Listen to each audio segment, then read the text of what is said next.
சில நோய்கள்லாம் நாம் சாப்பிட்ற சர்க்கரைக்கும் தொடர்பு இருக்குன்னு நினைக்கிறோம்.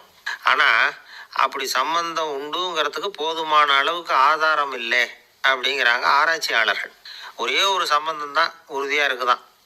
அதுவும் இந்த பல் சிதைவு அப்படின்னு இருக்கு இல்லையா, அந்த சர்க்கரை சாப்பிட்றதுக்கும் இந்த பல் சிதைவுக்கும் சம்மந்தம் இருக்குது அப்படிங்கிறத மட்டும் உறுதியாக சொல்கிறாங்க. சர்க்கரைன்னா நாம் சாப்பிட்ற ஜீனி மட்டும் இல்லை, பழம், காய்கறி, பால், தேன், இப்படி எல்லாத்துலேயும் அது இருக்குது. கேரட்டு கொடுக்குற சத்தில் 88% சர்க்கரை, ஆப்பிள் கொடுக்குற சக்தியில் 95% சர்க்கரை. இது ஜீனி சர்க்கரை, இது ஆப்பிள் சர்க்கரை அப்படிங்கிற வித்தியாசம்லாம் உடம்புக்கு கிடையாது. ரெண்டுமே உடனடியாக சக்தி கொடுக்குது. ஒரு ஸ்பூன் சர்க்கரையில் 16 கலோரி தான் சத்து இருக்குது.